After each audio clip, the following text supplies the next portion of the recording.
Hello, everyone.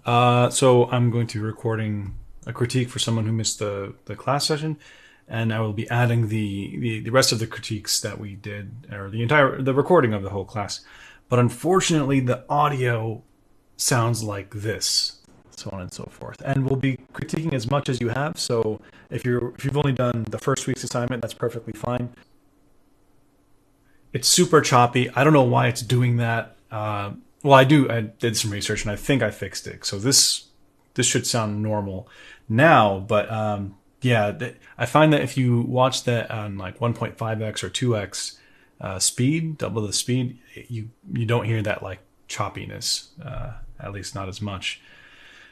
So hopefully it won't happen again. I set my audio hertz to a different thing to make sure it works. So anyway, yeah, welcome to the classroom. We're going to go ahead and dive into this critique and move on from there.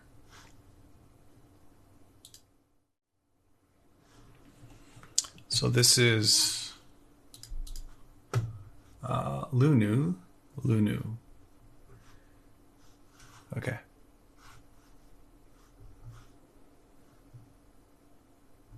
Sure. So at first glance, this all looks pretty great. Nothing is like standing out to me to be like, oh my God, it's way off. So far we'll kind of just jump into the first assignment, which is the cubes and spheres and cylinders in black and white. A couple things. So yeah, and if you're watching this, whatever I say, it might apply to your own work. So pay attention. The first thing that just stands out is that the values here are a bit off, and I know you're doing the values fine everywhere else, and you could argue that, well, the shadows would go straight to black if there was an object in space, because there's no ambient bounce light unless there's some kind of reflector. So that could technically work, but just watch out. Don't let it get too dark unless there's a reason for it. Like if it's in like a dark room, like a closet, it probably would be pretty dark, especially if you're shining a flashlight. But in this case, it seems really out of place, as well as this one. So what I would do is probably just make a new layer, set that to lighten, and go ahead and fill that in with the halfway to black value, so that it reads like this. And then the other thing is that it feels like it's missing the geometry. I think the geometry is fine over here, where we have a clear distinction of changing of the facets or the panels or the polygons. But over here, I think it's like a core shadow going up this way, but it kept going. So we're going to make sure instead to make sure the edges and the bevels still retain a form change or an indication of form change. And you could also get that 1, 2, 3 read here. Also 1, 2, 3 read here as well on this cylinder. Right now this, if I'm color picking, they're very close in value if you look at over here. And you might as well try to do a halfway to black situation where you still have the 1, 2, 3 read. So let's go halfway to black on this top side. No, maybe this side. And see what happens if you make the top side only a quarter way to black. So it's going to be much brighter, but it contrasts really nicely, not only against the light, but against the dark as well. And so let's go ahead and bring back that highlight in there. And now it's going to have more of like a metallic look, or like it has the form properly. Same thing here, just make sure the bevels are, they should feel, sharp enough with, a bit of turn, but the value change should be sharp enough so that it has like a clear, like shelf, So there's that. I'm trying some rim light stuff. And yeah, I would just be repeating myself here. Let's make sure that retains the form. As we go here, that's great. Good sphere. Oh, I love that. That's a cool little design in there. Yeah, nothing really standing out with the spheres. So the cones are a bit tricky. Since they are cylinders pretty much pinched, you have to make sure that the core shadow also follows along that, especially in the bottom area. Because if you look at the wireframe, let's just sketch that in there real quick.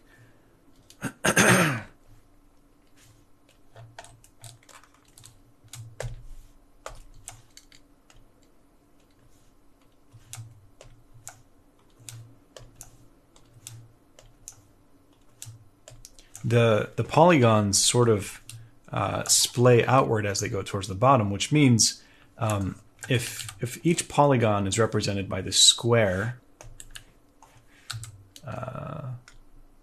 let's say this polygon represents one of these squares where the core shadow is, and the core shadow does something like this, and the core shadow is happening like at the center of it. So, oh my god, I was just editing this and the audio messed up again. What?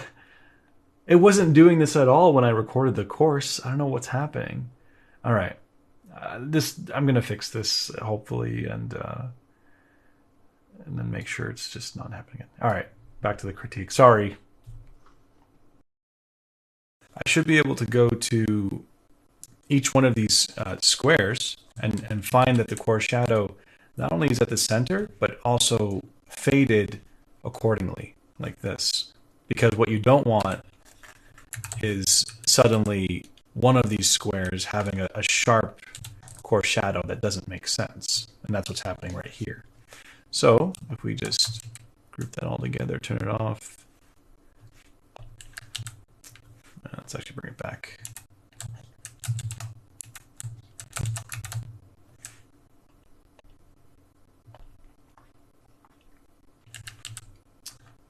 The core shadow should be much softer and wider down here, and then gets sharper only as you get to the top side.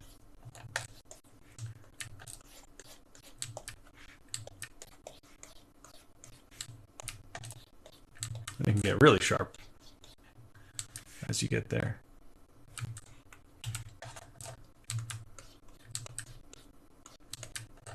And it might help to zoom out or blur your eyes and see how that transition is, because it should be softer towards the bottom and sharper towards the top.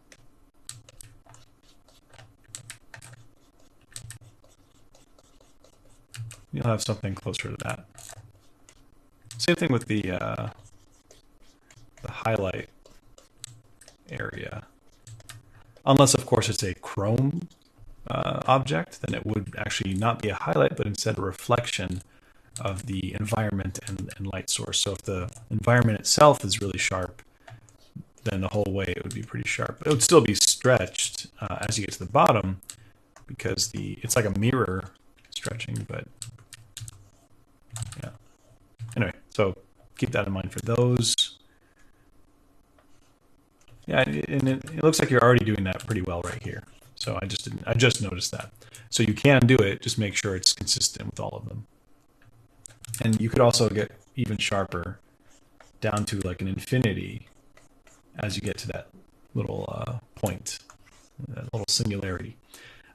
So here, squinting my eyes, looking for the 1, 2, 3 read, and it seems like some of them are close, but none of them are really hitting it. So if I, let's bring this over here, like pay attention to where the value is going to go. So I click it here, it's pretty high up. If I click it here, it's pretty much the same value. So you got to make sure that for the 1, 2, 3 read, because this still could work in reality, but what I want to push is the idea of the 1, 2, 3 read. And so here's the main value. Is that halfway to black? Yeah, it's pretty close. We'll just make sure one of those sides is not red, a darker value, so that it pops a little bit better. Why does it do that? That's the one weird thing about the Hue on tablet. I feel like I use my mouse for this.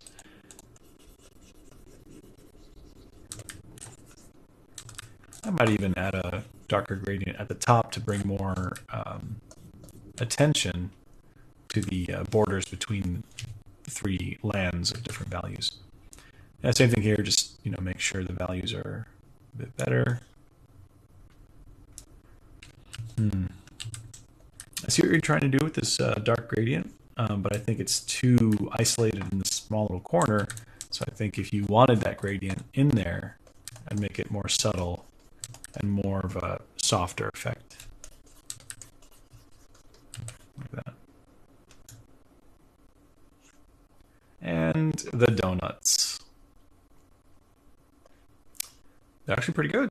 I think the main culprit here is the core shadow. And I think the core shadows are probably the hardest things to do because they, making sure that they're consistent.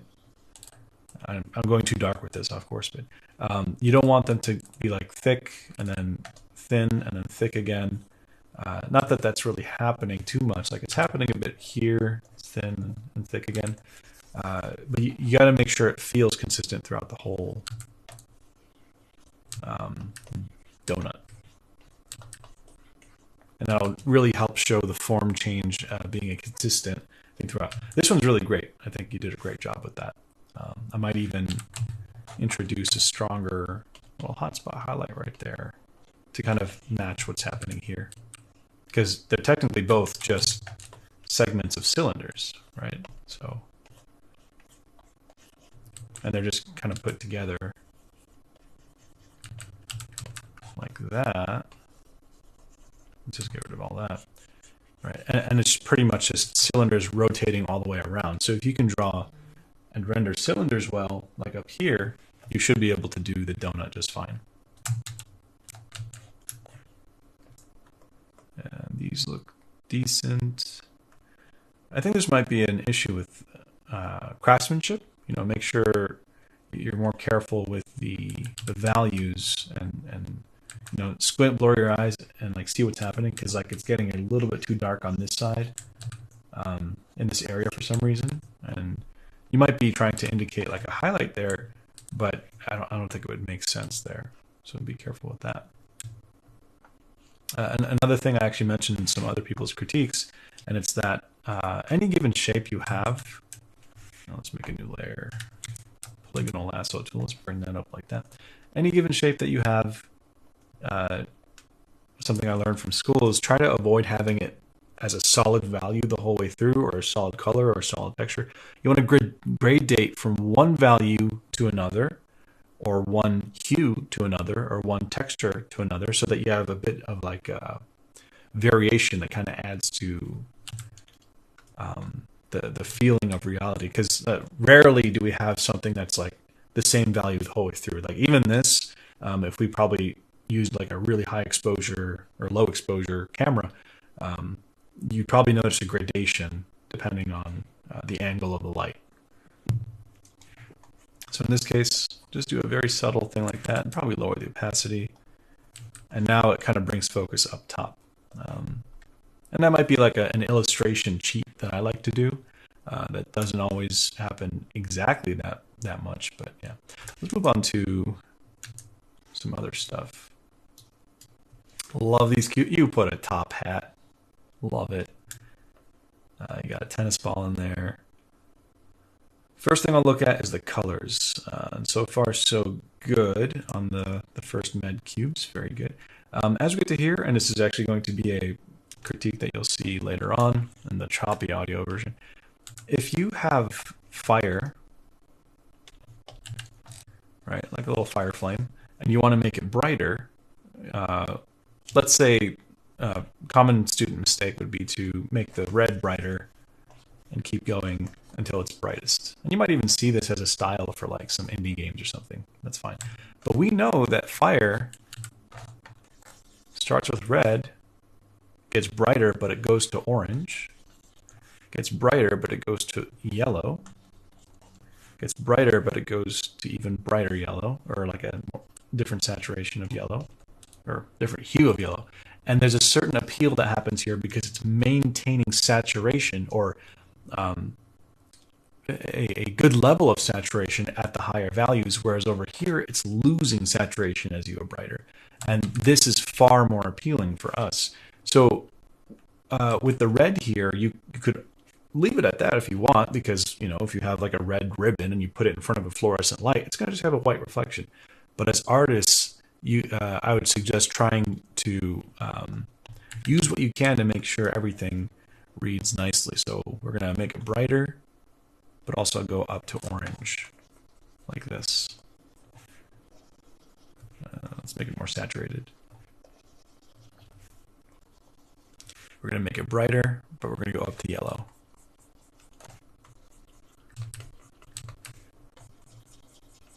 Right? And now when you zoom out, it has like that nice fire stair-stepping effect, but not just with the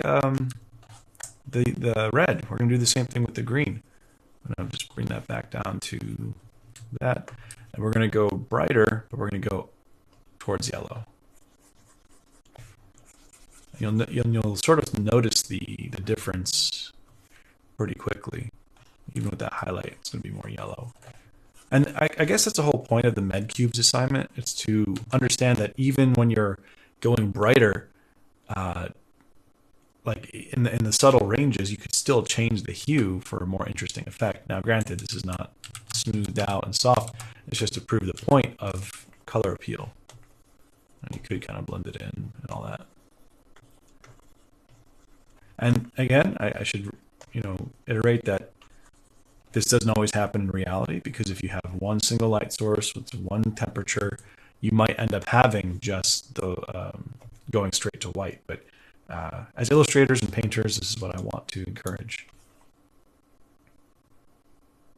And I would just kind of apply that same thing in other places. Right, and I think the forums are reading pretty successfully.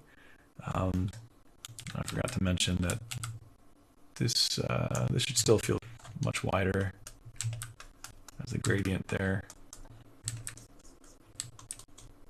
Do I have a cone? I thought I had a cone. It's here somewhere. Anyway, so that's that. And then the ooples. And here is where I can tell that you are actually understanding the material really well. It's looking really great. It has good color, good forms, and I like that you're trying to see what happens when you go really far like this. That's kind of fun. That's how you kind of find your style. You go too far this way, too far that way, and you sort of calibrate what feels good and natural for you. And I think this one is really successful too. I love that kind of oil painterly feel that's happening with the colors and the brush strokes. Really good brushwork economy there.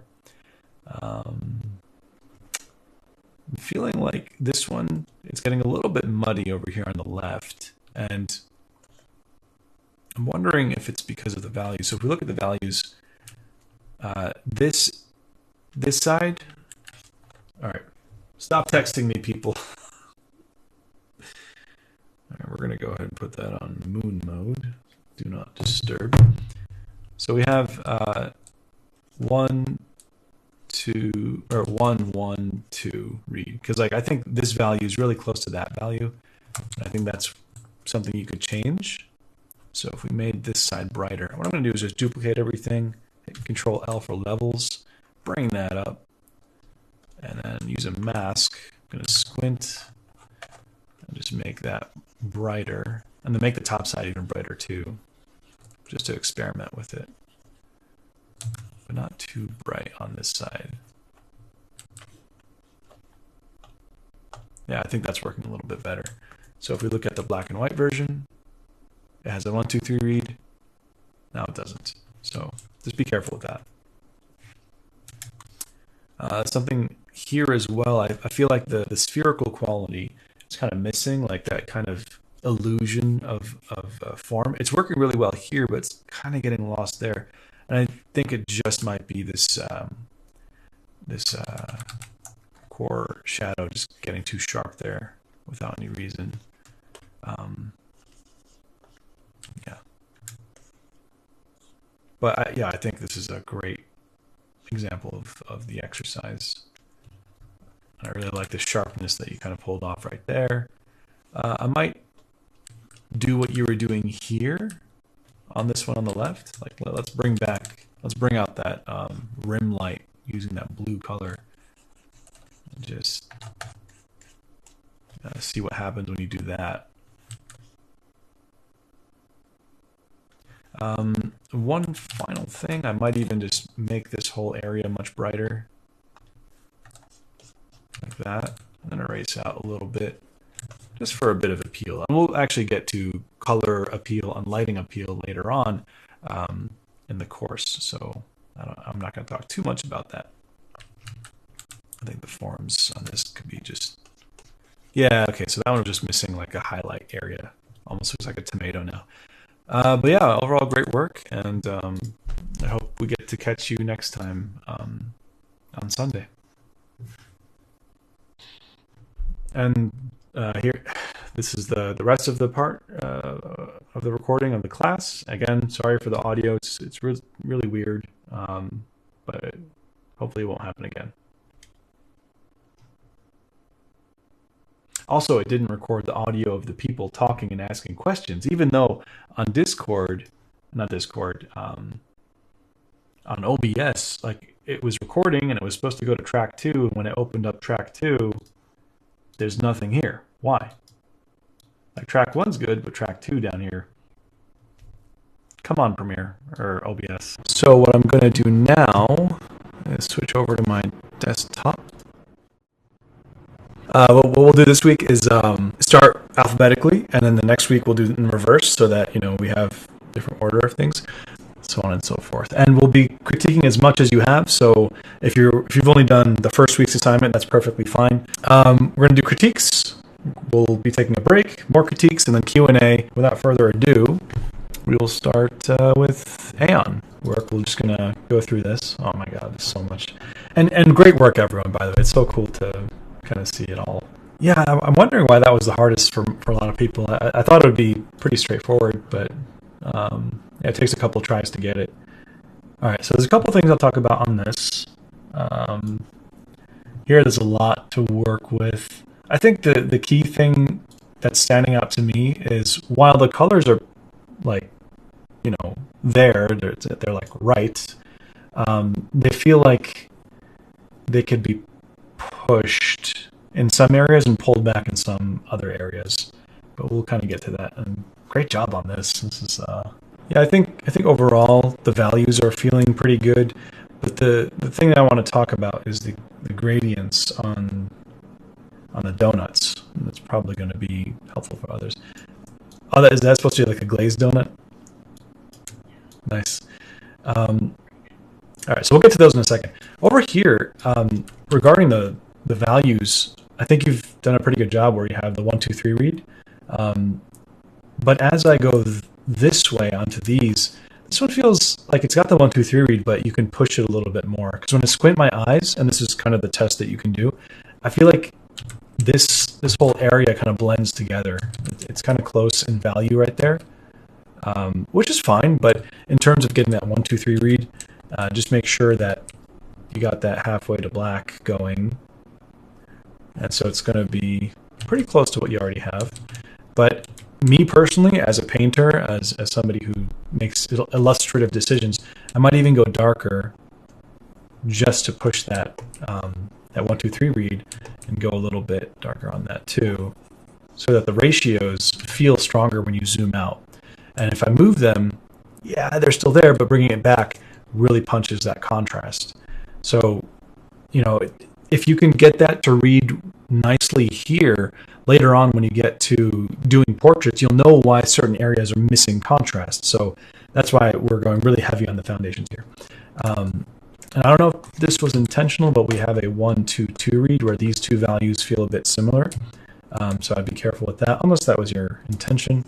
And over here as well, I think when I squint my eyes, it's there, but it's not enough of a contrast change. So I'd probably make that darker, make this darker as well. And just keep going until that corner just has that 3D popping effect. Let me just put this over here. Now, regarding the gradient thing that I wanted to talk about, let me just do an example with a cylinder, because the donut is pretty much a cylinder, right? We know that the core shadow is going to go along this way, but you want the fall off of the gradient to be uniform across the whole way, this way and that way. What you don't want is like this weird kind of non-linear treatment of the airbrush. And so what this should look like is something like this, right? And it's pretty easy on a cylinder. But if it's like small gradient there, the big gradient there, it kind of just doesn't read right. It feels like it's flattened a little bit in the center and then squished in at the tips. So over here, if I was to kind of do a quick analysis, I feel like the gradient is when I'm squinting my eyes, is doing something like this, and it goes in and out, and then here it squeezes in a little bit, so on and so forth. And I do know you did it again with the wireframe, but this is what you have to look out for. Make sure, in terms of craftsmanship, you have a more linear, like this, linear adherence of the fall off, and it's kind of tricky to do, but you want to kind of get that right. So what that would look like instead, hopefully I don't ruin this.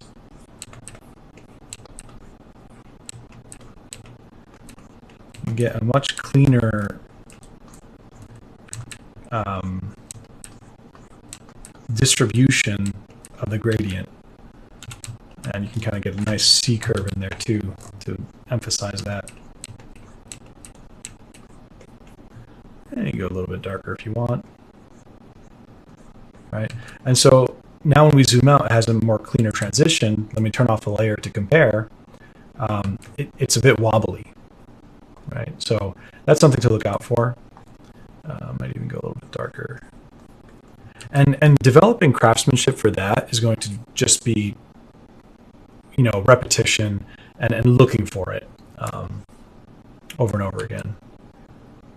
Yeah, like here it's like kind of an abrupt transition to a different value, which I understand. It's just kind of a quicker attempt at it. So now for this, it's kind of hard to tell because of the wireframes on top of it. But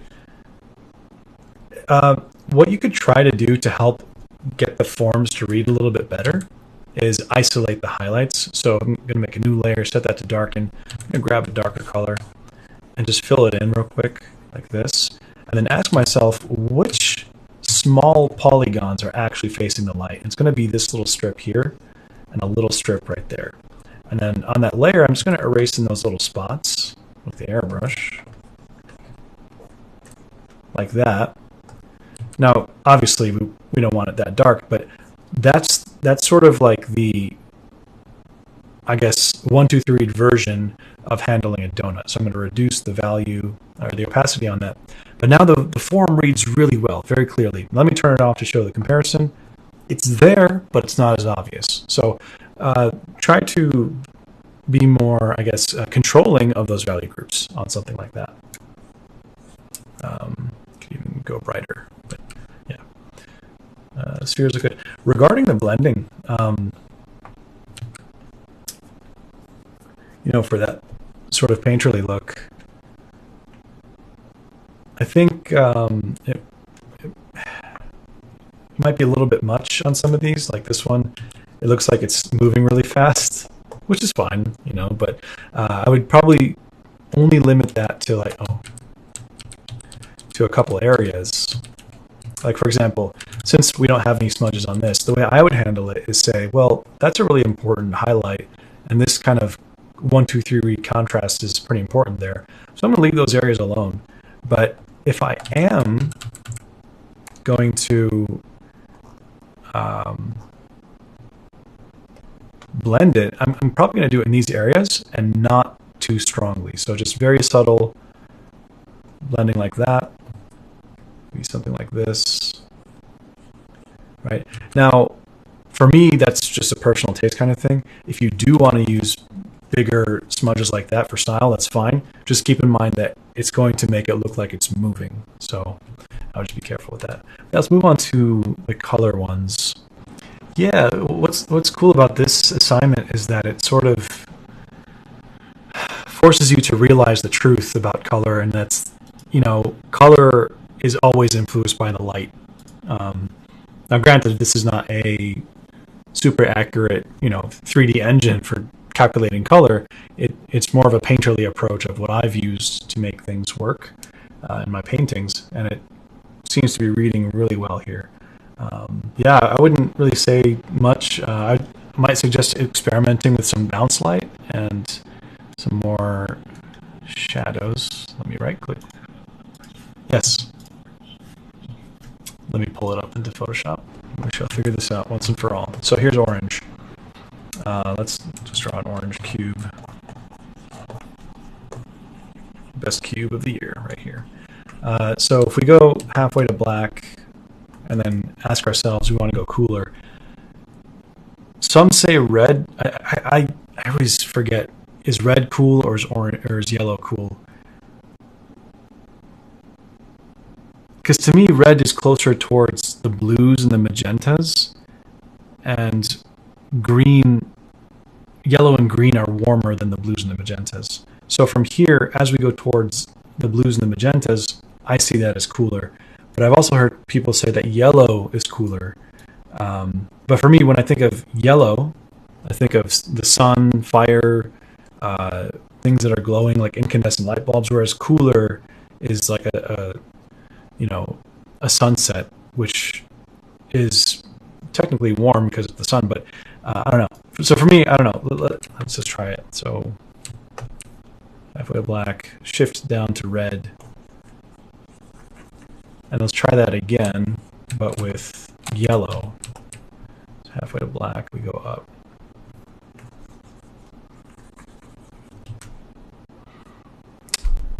Yeah, I guess in this case, since it does look more like greenish blue, that might be cooler.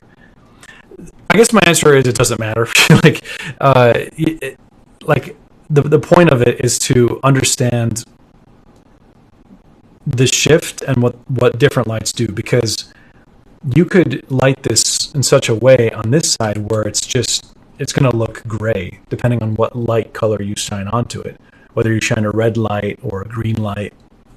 But from a painter standpoint, this is just my approach of forcing the habit of, I'm going to change color, I'm also going to change the hue. Same with over here. We change value, then you change the hue. So we're going to go towards yellow here. All right. And both of these work. And it's up to you what you want to shift towards, right? If you do want a more accurate understanding of color, I would just recommend Scott Robertson's tutorials and art books. I think he has a more, accurate breakdown. What you're going to get in this class is just like a general approach, sort of like a shotgun approach to understanding how things work.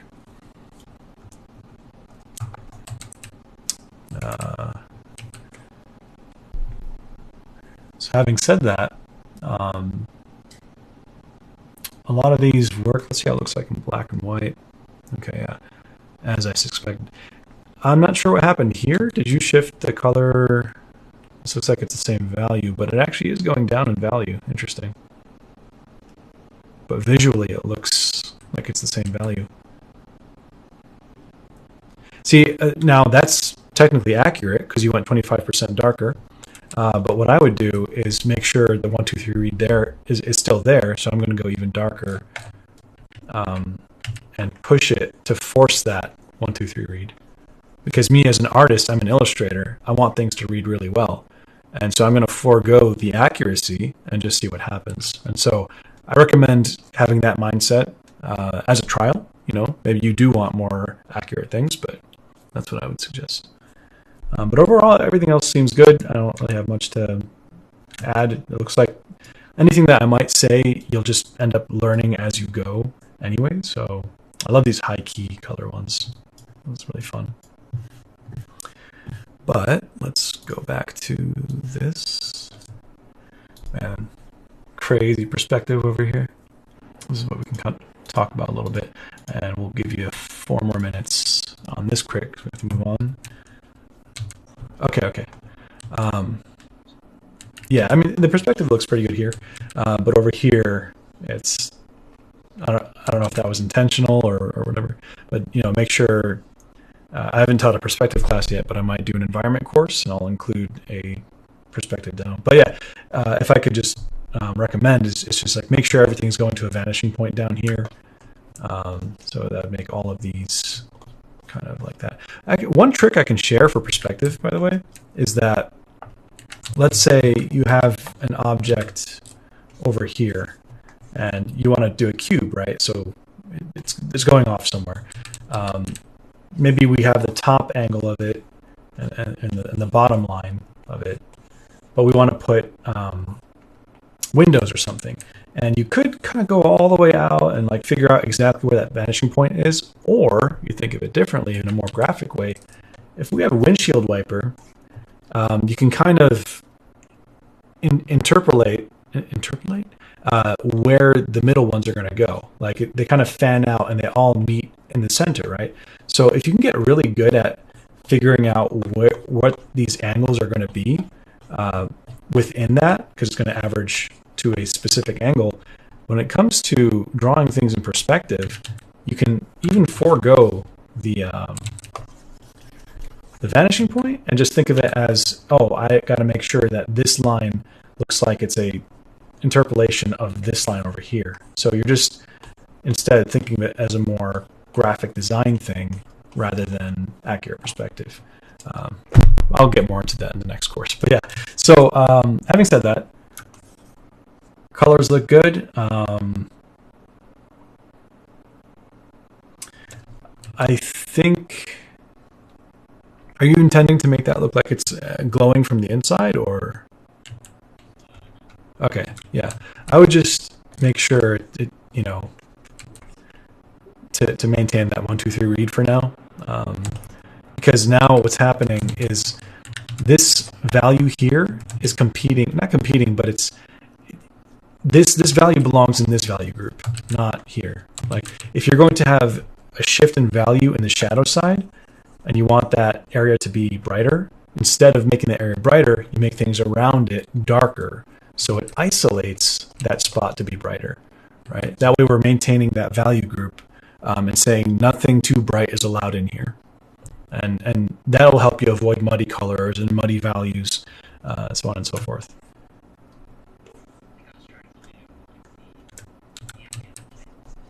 Like coming from here? Yeah. Yeah, that makes sense. How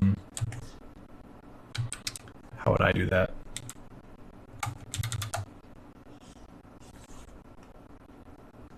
I'd probably just grab this and get a nice glow like that, or something like that.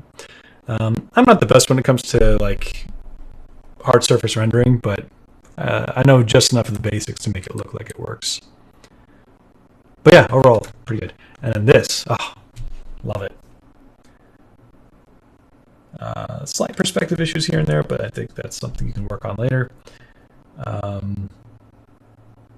What you could do, something I learned from Scott, is in these little crevices where the angle changes, like it goes from this way and then turns in a little radius, you can almost fit a cylinder in that radius, right?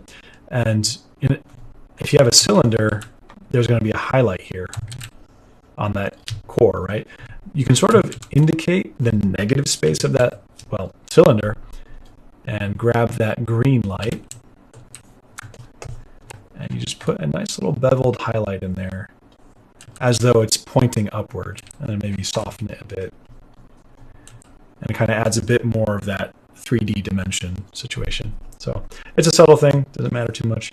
And one last thing is, I did talk about this in one of the lessons, but something I learned from my teacher at Art Center who was at DreamWorks.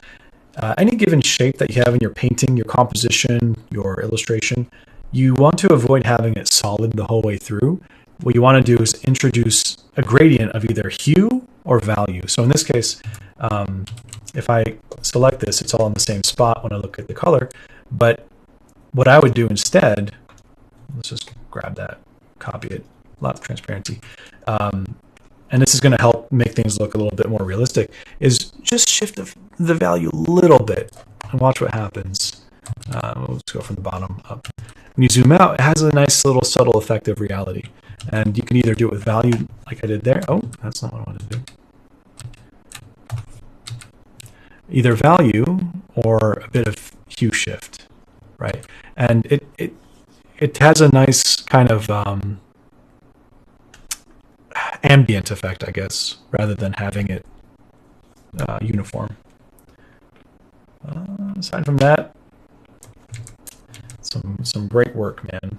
Let's see, do you have anything else? And then we got one more. All right, I don't have much to say about this except for what I've already mentioned, in that when I squint, some of these, like the green one has really good 1, 2, 3 read. The red's missing a little bit.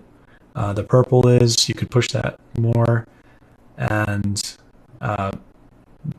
this sharp edge is kind of distracting. Not that you have to make this a perfect composition, but for some reason it's calling a lot of attention to itself. So be wary of that. And before we move on, what you could also do to help make the illusion of reality is make a new layer and just get some quick ambient occlusion. This will make sense in a moment. We'll pretend I did it cleanly over the whole thing. And use the airbrush to erase upward just under everything. You could even lower the opacity, but that'll help like that illusion. So that's what I'd recommend there. Move that down. Probably blend this out a little bit.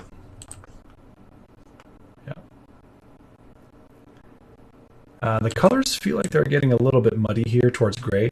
One thing I like to do when I'm selecting colors, if you have the color hue cube open, the colors I pick are generally in this top right quadrant, right? So if I pick this, it's there, but I might even just push that to have more saturation.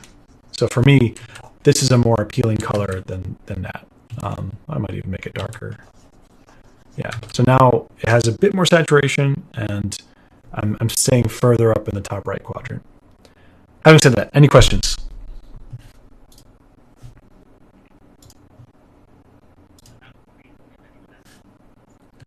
Yes, Yami.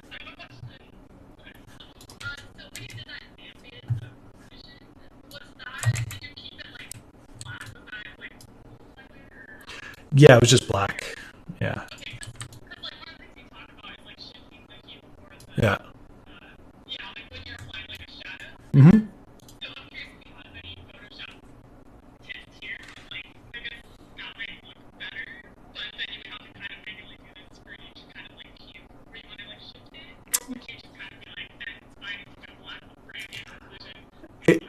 It's just quicker for me to go black like that because it's such a subtle shift. But there is a way to do it if you want it to be, let's say, a cooler shadow. So what I'll do is, let's see, duplicate everything. So I got 2 layers of it.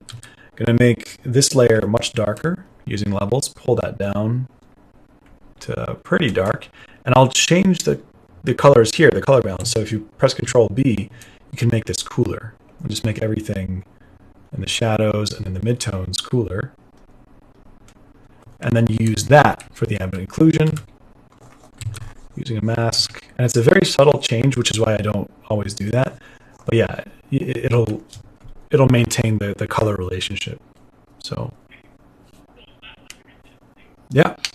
There's a lot of other cheats and tricks that I'll be sharing with you guys as we go. All right, that was a long crit, so we'll learn as we go. Next, we have good Sir Andrew. Hello. Yeah. I didn't get to accomplish as much as I'd like to because I was actually at the quadrennials for my class.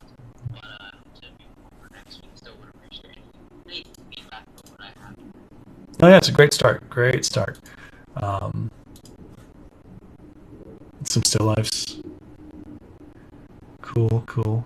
Well, I'll talk about these. These are great examples. Um, some concept design or industrial design. Very cool. I think overall, you got a pretty great, I guess, grip on painting, but the colors are lacking in terms of getting. Go ahead. Oh, sorry. Honestly, colors. I just look for a real life or photo, and I say, oh, great, cool. Hopefully it looks similar. And yeah, I don't use the eyedropper too. They try to make us practice not using it. But I still, like Pixel Beach Hand or like Yes. so you can really see color within the shadows, like and then that one the grays where there's all those. I can't do that. I've been trying. I've been looking at it. So you didn't get to the MedCubes assignment, but doing that I think will help you understand. Yeah, yeah, right. It'll definitely help. So I don't. We'll get to that in a second. I don't really have much else to say here, by the way, for the black and white, except for much like in the previous crit when I was talking about the wobbliness of the gradation. Like for example, this here feels a bit wonky, and it's like, let's just grab that.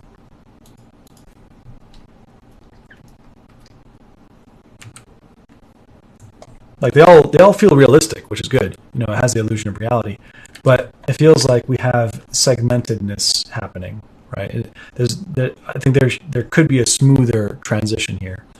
So what that would look like is probably something more like this, right? So it's smoother, it has a cleaner transition, and it's not an obvious sudden break. Also, as you go up towards this way, the gradient or the core shadow, or well, transition to the core shadow, which we don't see because it's on the other side, will get smaller. So you can use a smaller brush there as well. Right. So I would just be careful with that, and that's something you'll develop over time. And I don't know if you're interested in going for like a painterly style. But you know, I would experiment with the mixer brush. Are you using Photoshop, Procreate? What's I use both, but this one I use first. Yeah, I would just grab that mixer brush because this stuff doesn't really need to be sharp. Even if you want to go for a more realistic style, that's fine. But see how it looks with the painterly approach. Some of these shadows are going a little bit too dark for me. And when I squint, yeah, see, here's another instance where the gradation is like, it's too segmented. So have a smoother gradation so that when you zoom out, it doesn't look like it's like muddy, or not muddy. Maybe lumpy is the word I'm looking for. Yeah, the problem with this is like, if even with the most subtle ripple of a value shift right there, it'll change the form and the geometry of the object. So you want to be very careful with that transition and have it smoother as it gradates. And it helps doing that when you're zoomed out because you can see it kind of clumped together more easily. Yeah, when I squint on this one, I think this value is too close to that in terms of like it blends together. You want to make sure when you're squinting, it has a nice contrast against that edge, like that. So you can see the difference. So look out for that. Let's jump to that color thing because I want to do a bit of interesting, fun stuff. Yeah. I mean, you can only go so far with black and white spheres and cubes. But yeah. So you mentioned Pixel Peachan, and I'd also recommend Daisutsumi or Karen O'Neill. let me pull up Karen's work. She's absolutely incredible.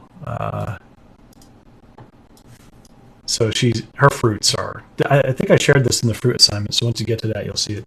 But the way she selects color, blends it, lets it bleed into the shadow, and this is a yellow apple, but there's green in there. What's up with that, right? So that comes from a lot of practice and observation, and the willingness to push beyond what you're actually seeing. So here, it's like, if we look at it in black and white, sure, it reads decently, the form is there, but the color is where it's getting a lot of muddiness. And so let me just do a quick demo of how I would paint this. If I have the right layer. Okay, cool. So the first thing I see, and I could draw it out, but I don't feel like doing that, is that blue plate. So while this blue is pretty, let's see, desaturated or whatever, you could even click it and then see where it ends up, and then you can scramble it if you're avoiding using the color picker. But what I'm going to do is just push that way further. I know that's way too bright and saturated for that, but as a painter, I'm just going to say, I don't care. I want that to be nice and punchy. And then I can get the value of the plate to be as close as possible. I should have done the plate first, but anyway. And then from here, I would add that gradient coming upward. But so I have this, and I'm going to go brighter. I'm going to add a hue shift and just let that be a gradient like this. And now that's not accurate, but it's appealing to look at. So these are the decisions that I'm making when I'm looking at this. And so for the orange, where it's going to, we know it's kind of going towards gray-ish here, but for my painting, I'm not going to do that. I want to have a bit of fun. So I'm going to make sure it's fully saturated. Not fully, but funly saturated. Is that cheese? Okay. And yeah. Even this being more saturated than that, I'm going to make it even more colorful. And then from here, I'll go halfway to black, shift the hue maybe towards red, see how that looks. Maybe more towards blue. I'm sorry, yellow. What am I doing? I go darker. Right.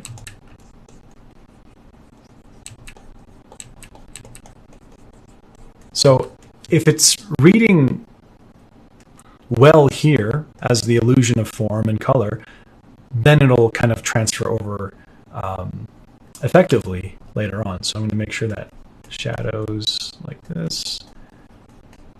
We go a little bit brighter on that highlight. Let's go all the way to the top right there.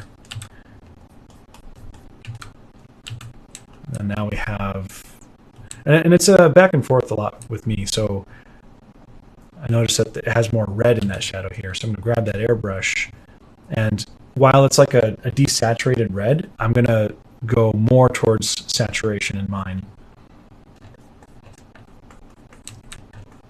just to see what it would look like.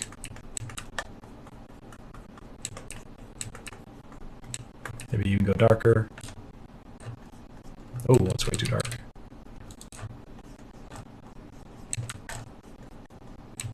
And bring it back a little bit. And from here, I'm just going to put one dab of paint for that that kind of light coming through, that bounce light. So first I'm going to start with this and say, okay, well, it's obviously not the right color, so I'm going to shift down towards red, go really bright, and then just smack it right in there.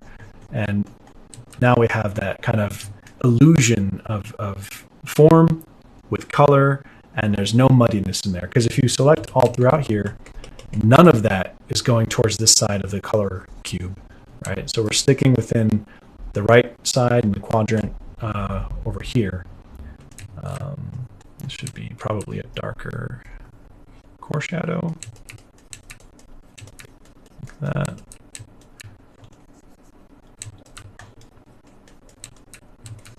Right. And then from there, I would probably add some of that ambient inclusion underneath it. Let's grab this, go darker, shift the hue a bit. Let's go the other way. Yeah, there we go. Yeah.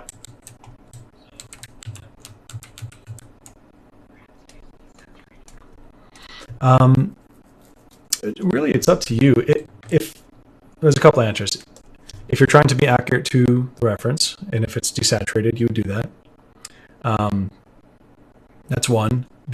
What the heck? Something's disconnected. Can you hear me? All right, cool. Stop it. But also, I'm talking about the saturation stuff, mostly to avoid muddy colors, but you could use saturation. Let's just make that completely gray to bring focus to certain areas. So we could say the focal point of our piece is right here. I hate when I pick the wrong brush. Everything else can be desaturated, right? So it's up to you really in terms of where you want saturation, but practice with that painterly method to avoid that, then pull back, right? So you can see the difference there. So if we look at the colors that I used here and the colors that are used here, like this is right in the middle towards gray. And so the way I would fix that is probably go there, add that saturation, go a little darker, lower with the value, the hue, and just fill that in with actual saturation. Same thing here. It's a bit gray for me. I'm gonna go all the way to the top right. Maybe add some red in there. Just one brush stroke. And look how it like punches, right? And of course you could pull back from it, but this is what I would recommend trying to do. That makes sense. And I think this is stuff you'll understand further after you've done the MedCubes assignment. So, yeah. Right. And yeah, like this dark value here, it's going towards gray. Whereas if we look over here, it's all on the right side. It still maintains saturation. And don't be afraid to, color pick. Like I know a lot of teachers say that, forget it. I forget what they're saying. Just do it anyway. See where it ends up, and then see if you can find that after scrambling, right? So even here, it's like that saturation is literally in the top right, the most you can go. But over here, we just missed it. So I recommend doing a couple studies of Karen O'Neill's work for the fruit. It's just every time I see it, it's like, God dang, I wish I could do that with oils. Right. So where are we at? We have the fruit. I can't dive into the arm or the other thing, but it would be the same things. It just feels a bit gray, and you could push that color, right? So having said that, we'll definitely see how you go throughout the course, then we'll adjust accordingly. Any questions? Mm-hmm.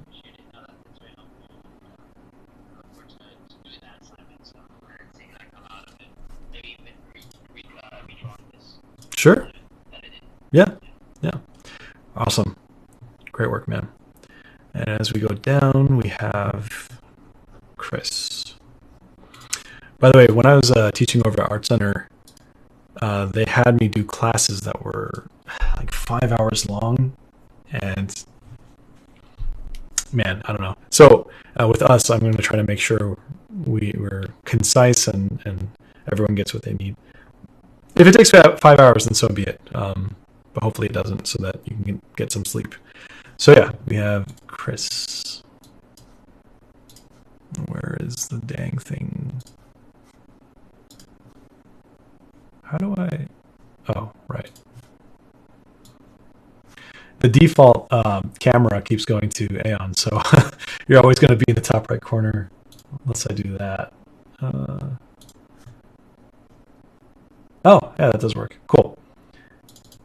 So, how'd it go for you?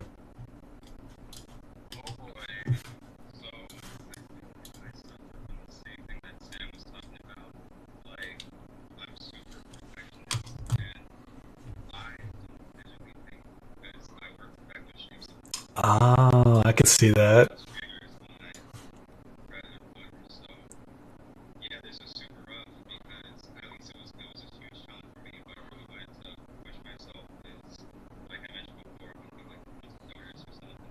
Yeah. Perfect. I was supposed to be going for that. I took a course at Masters Academy perspective and Bergman and like that. That's gold. I mean, it's real good perspective. That gets a chance to think that stuff is awesome. But the piece you're looking at now, I really wanted to push myself to try and like like look at confidence. I don't have any portfolio pieces for information pieces, so I was like, let me just have fun with these things. So Okay. I took look more into the right thing, Great. like illustration. So yeah, It's a great start. it was fun. Honestly, like, yeah, that's pretty cool.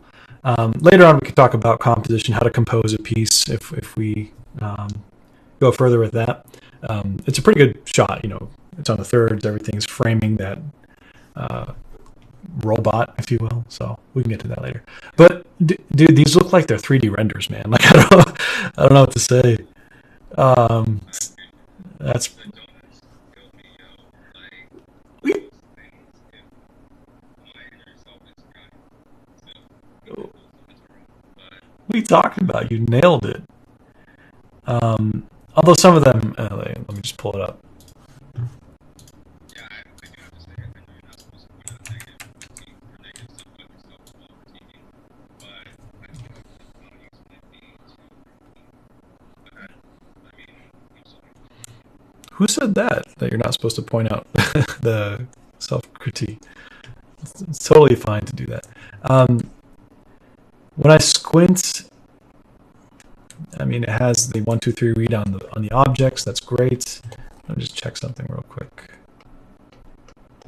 Yeah, I feel like the ground shadow might be a little bit too high contrast. It's just past halfway to black, so I think it should be more that color. It's fine because technically, if you have a flashlight in a room, you're not going to have halfway to black. Everything's going to be black, um, unless like I don't know, there's more ambient stuff. But yeah, you've even mapped out the shadows, which is a challenge in and of itself. Um, so a couple things I can recommend, and it's just small nitpicky things. As the shadow gets further away, you probably already know this, but not what I want. I want this one. Yeah. I would just go ahead and make that blurred like this. It'll help. Yeah, you get it. So far, shadows are too dark, and you have more opportunities to blend things. If you are interested in the painterly look, like all this does not have to be sharp. Let this blend in with that background there, and let our brain complete that for you. So that's Well, good. very well with that. The one that you just said with the because I was like, should you blend it in or should you call out the back so that you can see the edge by maybe offset with color? Well, the question, yeah, the question to ask is it a focal point? Do you need people to see the edge? Oh yeah. If not, let our brains finish it. If you're trying to get people to look there, then yeah, make it sharp and all that. But if it's not the focal point, go ahead and blur it out. Like over here, my instinct says blur this. It doesn't need to be sharp, right? This right here is where we want to look. Everything else is just the supporting side character or side actor. Um, but having said that, they all have the information is there. It's very clear that you understand what you're doing. But down here, um, the core shadows feel a bit sharp. I feel like they should be less like them because the weirdest thing, like we learn all this stuff about spheres and core shadows, and like you can see that there's a clear gradient. But when you look up at the moon, it's a sharp line. Like, what are you talking about? How is that happening? So it really depends on the angle. But for me, I think this should be more like this. And just by doing that, it has more. It's as though the polygons are um, you know, receiving the light and shadow accurately. Well, the shadow is just the absence of the light. So, because the thinner that line is, the more it looks like there's an actual ridge there. So definitely be careful with that. Yeah, that just looks like a right out of Blender. Like I don't know, or Maya or something. These are great. Yeah, you have way more patience than I do. Um,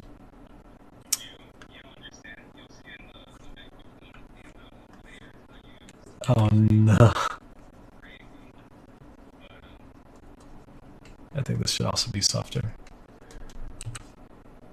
Yeah, I was actually when I was coming up with the chorus, I'm like, should I add the donut? Maybe not. They're not gonna learn from it, are they? And then everyone's like, fuck the donut, god damn it. Um, yeah, cool. Um, yeah, so shadows to dark. Watch for those core shadows and make sure the gradients have a nicer gradation. Uh, yeah,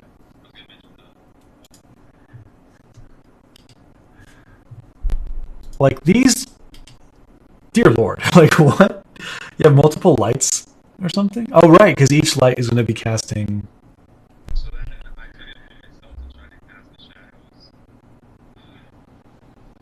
Even with the exploded cubes, yo, you, I, you're outdoing me. That's crazy.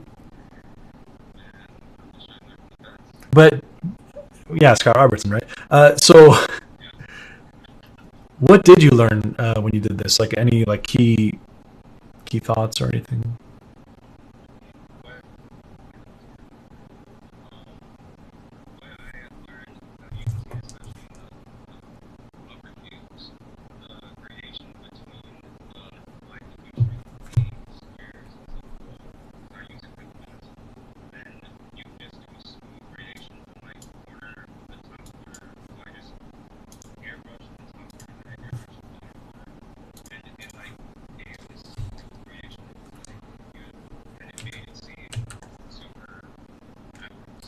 You talking about like from here to here kind of thing? From here to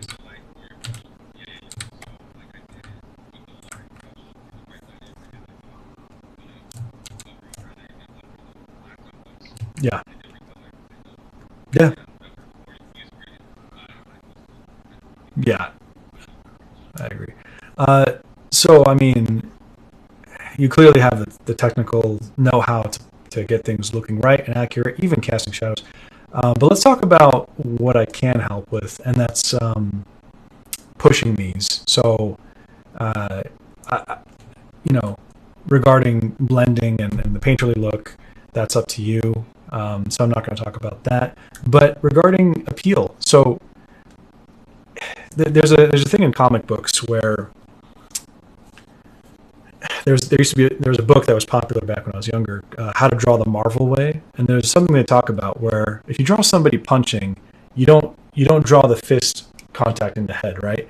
Like, or you also don't draw it right before it's contact in the head. You draw the fist all the way over, and the person that they're hitting like already falling back, right? So that's the analogy I use. Like I feel like a lot of these are going like this. They're like going halfway with a punch, but it's not following through with something that really just pushes it, right? And so that's what I want to push for you. So what I'm going to do is just duplicate it and make a brighter version. And then I'm going to use a mask.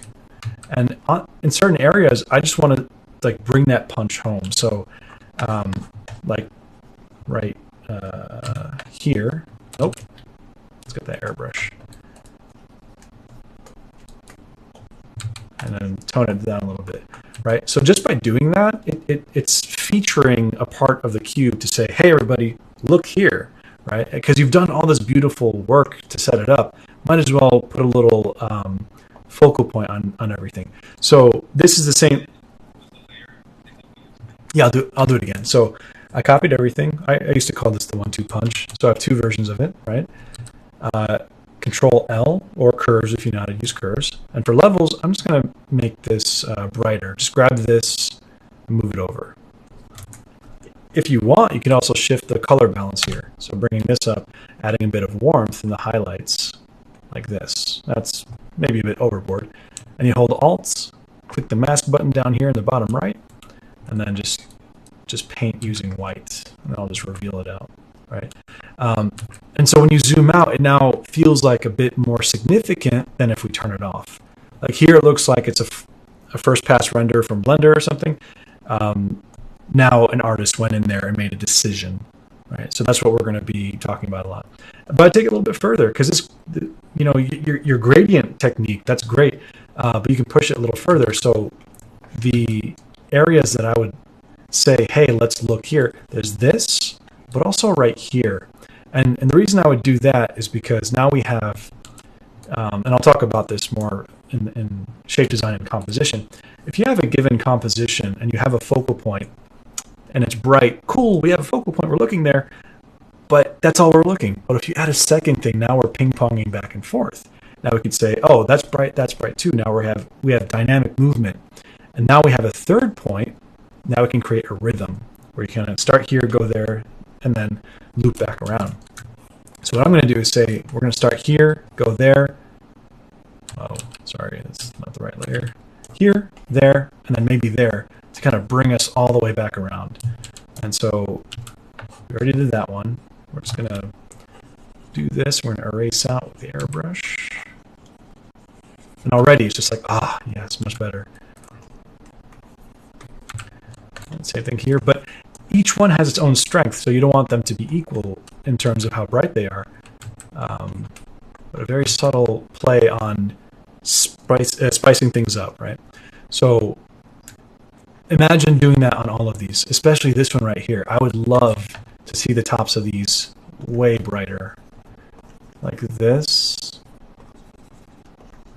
We'll pretend I actually did it cleanly. And I would even do the gradient thing right there, right? So now it looks like it's nice and metallic. Maybe a gradient like that. So that would be my assignment for you, is to go back to these and make them all look interesting. Because you have the base for it, and you just have to push it. And what the hell, man? Like,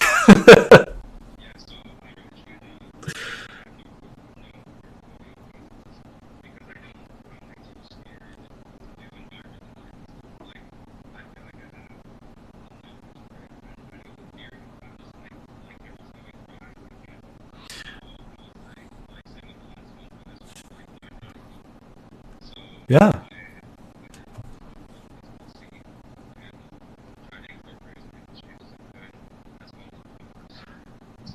What's cool about this is it almost has story to it, which is nice. Like I could totally see this in, I don't know, like a kids show or an ad for these toy blocks. But you know what I'm going to say? It's a bit gray. You know, like you have opportunities to push things. So if I, just color pick, look where it's landing. It's like on either half or to the left. What I would do is make a copy of it and make a more saturated version. Like let's go all the way. Let's just go way too far, right? And then, like for me, that's way too much, right? But it's something we can start with using a mask and say, okay, well, same thing that we did earlier. Which areas are important? I'm going to say right there, and suddenly, oh, it's a bit more appealing, right? Right there, right here, maybe a little bit in the sky. And now we have a rhythm of where we're looking, right? So, yeah, this is really fun. I'm so glad you did this, and it's a good composition too. Like there's no tangents that I can see just yet. So, well done there. Let's go ahead and even blend some of these unnecessary sharp edges. And then if you do that, you bring even more focus to those focal points. And pushing it a little bit further, make a new layer, set that to lighten. I'm going to grab a nice orange, and anywhere that's a focal point and receiving light, let's add a bit of a glow. And now we've done a composition that's slightly tweaked, but it just carries so much more. But yeah, I think you're certainly on the right track, and I'd be curious to see how you develop throughout the course. Is there anything else in here? Oh, you got a pumpkin. Oh, we'll go to the pumpkins.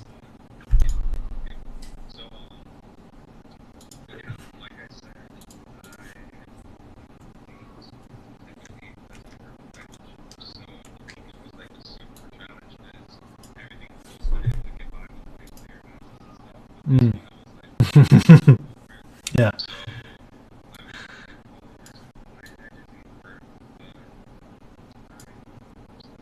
it's a great start. That's for sure. Did you when you were you watched the Apple one, right? Did you follow along painting the apple as well? Okay.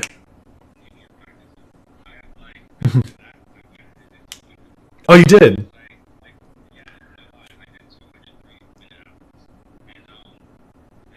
What? Where are they? I want to see.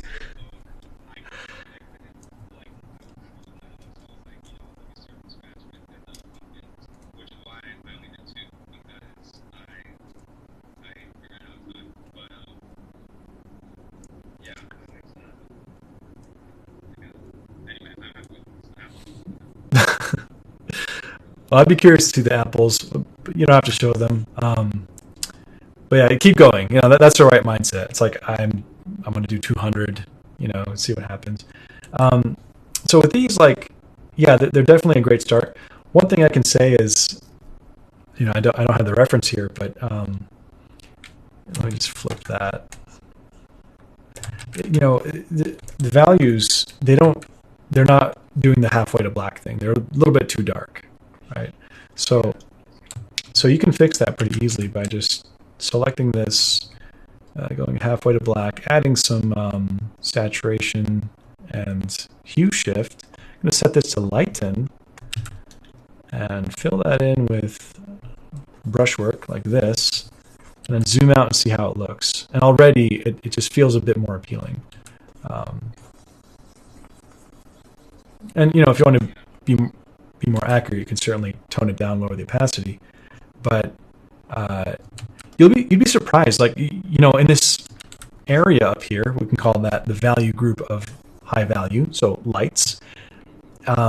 You want to like see what happens if you don't go any darker than like here, right? So if you make this color brighter, let's go towards that.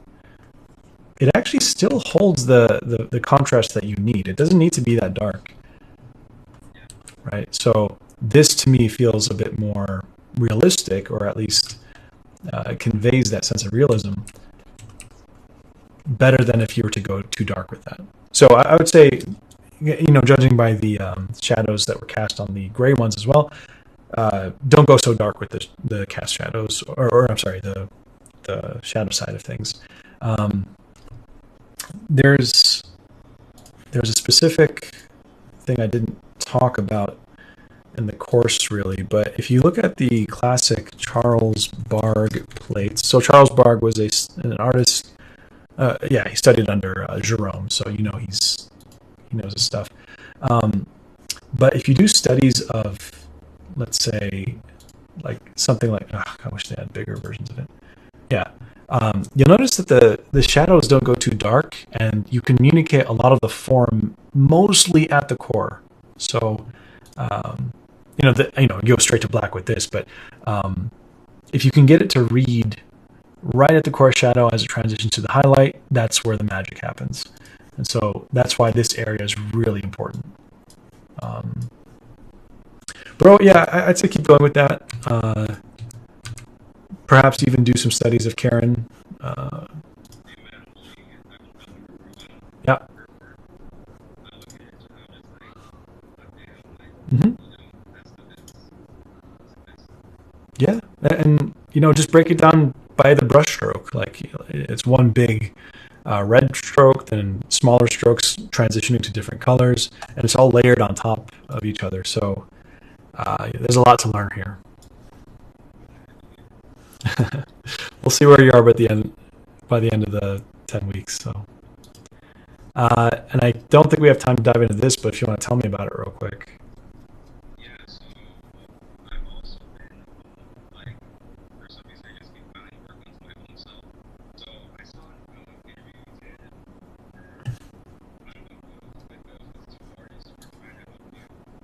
Sam and Pete. Yep.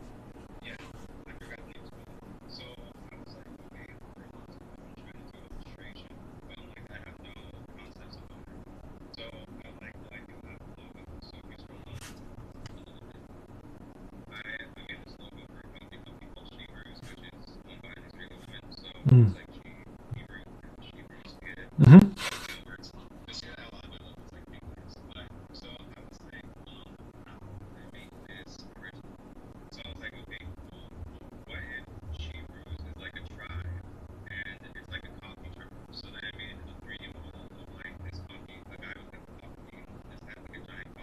Hmm.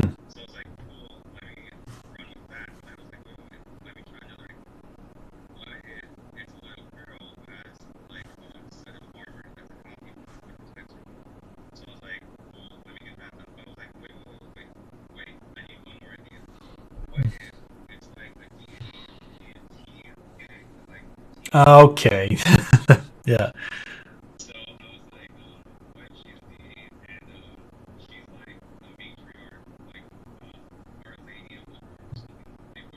Hmm.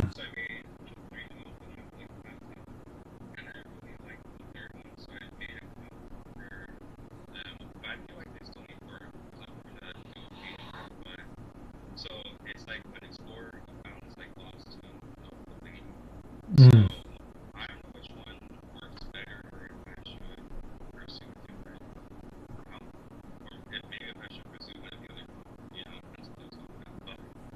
Well, that's completely up to you. But so something regarding things that are majestic or almost deity or religious are often, you know, shown to us with a lot of symmetry, which you have going here. You have equal things on both sides, um, with the deity in the center. Whereas I would even make the composition itself symmetrical, maybe symmetrical and slightly off, right? Um, because with that, then you can. Because right now it looks like we're at a hotel, like, oh, cool statue. But if you feature it as like, whoa, like get a nice worm's eye view, make it central, make the lights like really just, oh, um, yeah. So less hotel, more of a cathedral feel. You walk into a cathedral, a lot of symmetry. The lights are very carefully chosen, and all that. So yeah, maybe yeah.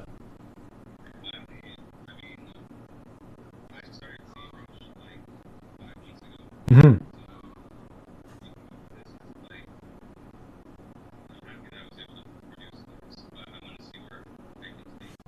Yeah, yeah. And I'll help you throughout that journey. One last thing before we move on, the fountains. At first, I thought this was a thing for McDonald's because those the arches there. So just be careful. There's some things that we naturally read as familiar, and that's a McDonald's logo right there. So yeah, yeah, the golden arches. Cool. I'm glad you're doing that as well on top of the work. Um, any final questions before we move forward? Yeah, no problem. All right, so we're gonna do one more, then take a break, and then we'll be coming back after a nice 10-15 minute break, so that we can all get a bit of a breather. Essay. Yes. Whoa, Jesus. Hey. No, no. It was so sudden that I'm just gonna have to adjust my volume a little bit. Um, Minnesota, right? Sure. Nice. Okay. So how'd it go for you? How do you feel about these?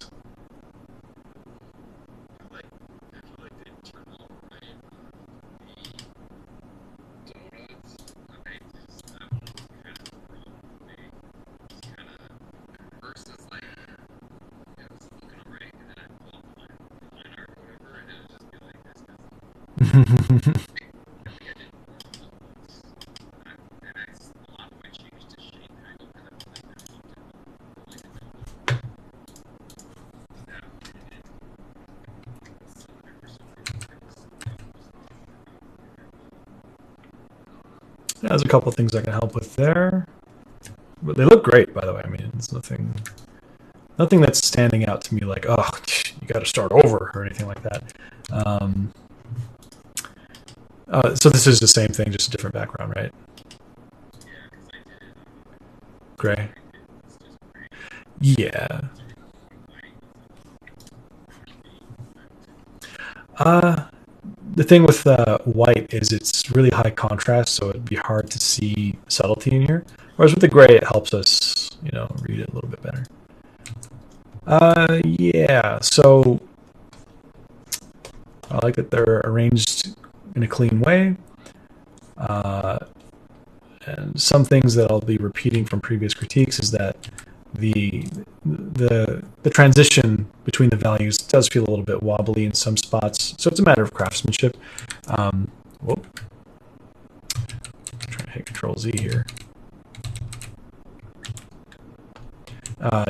This is a very sharp, let's say, gradation versus this here, which is softer. So make sure it's continuous all around and uniform.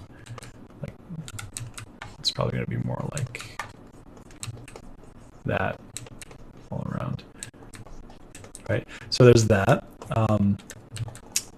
Also over here, and this is something that's going to be similar to what I saw on your cylinders, is the core shadow, does go this way, but it's supposed to keep going all the way around the object because the photons from the light source are not hitting these polygons. So this also needs to be dark.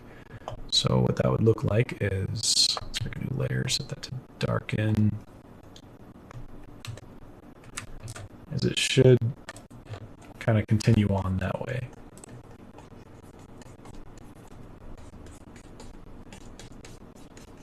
Right, so it would be more like that.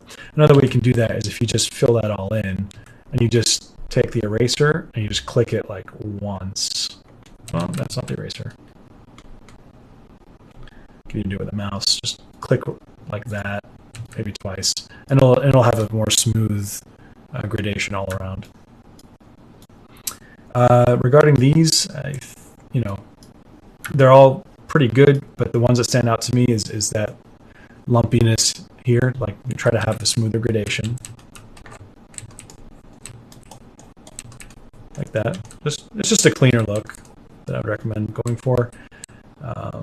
Maybe even right there, smoother as well. Values look pretty good. Got the 1, 2, 3 read. Very good.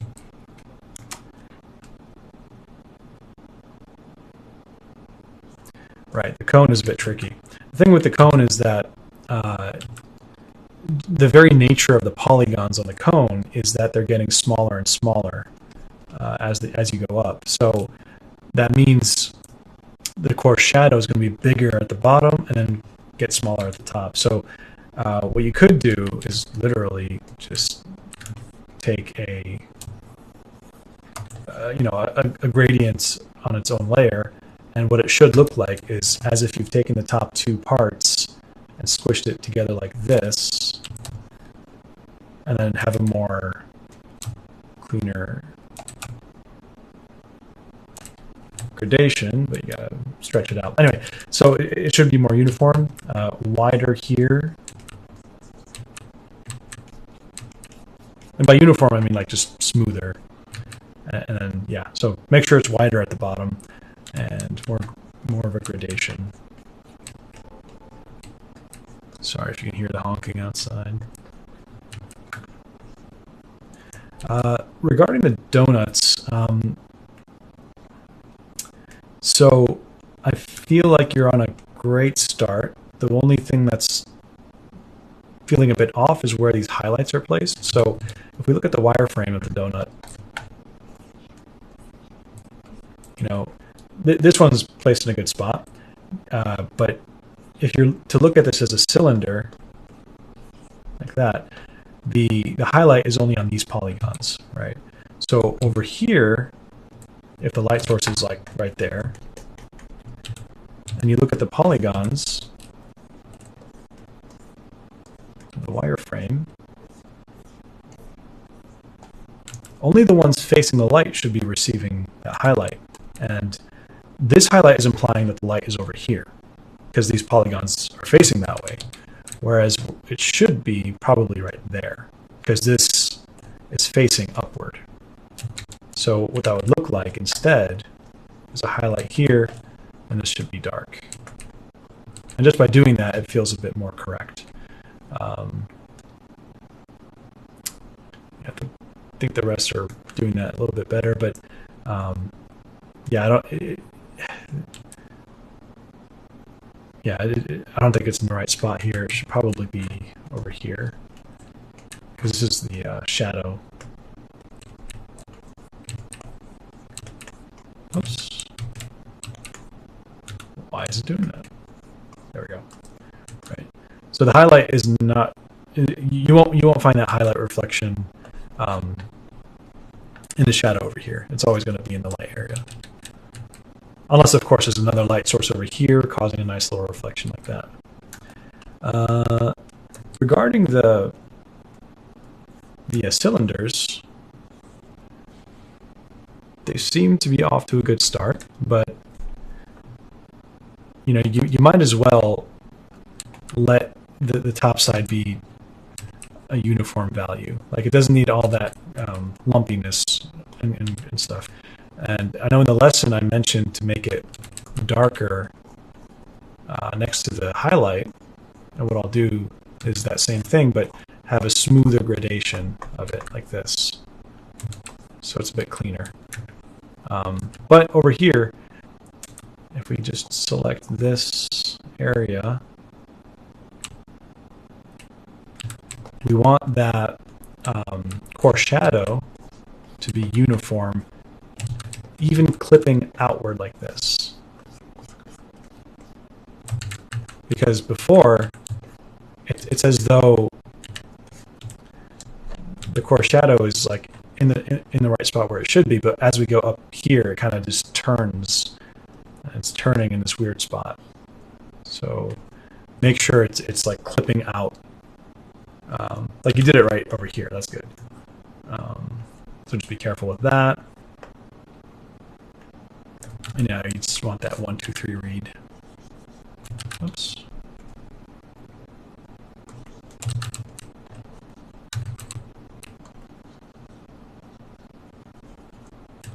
And if you do want to make it pop against that highlight, you just make that darker there. And of course, that relationship of halfway to black and all that will depend on the light source, but also the material. Because if this was chrome, depending on the environment, this might even be just pure black, right? So we could talk more about that later. But overall, I think those are the things that stand out to me. So be careful with those things. And then the final thing would be like, see what happens if you have a bit of fun with the mixer brush and blending certain edges to make it more painterly. Like, this stuff does not need to be sharp. Right? So, having said that, any questions?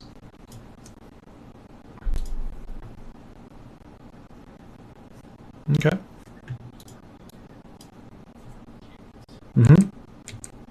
Yeah, it'll be important to keep those things in mind for the cubes, especially the 1, 2, 3 read. And which reminds me, so if as we go throughout the weeks, it's all right to be like a week behind or a week ahead. Like, since the crits are recorded, you can always go back and see what I say for other people, and it's catered to each person wherever you're at. So cool. Great work, and I guess this is a point where we can take a break. It is now 7:45 where I am. Let's take a 15-minute and come back at 8 on the hour. All right, cool. I'll see you all soon.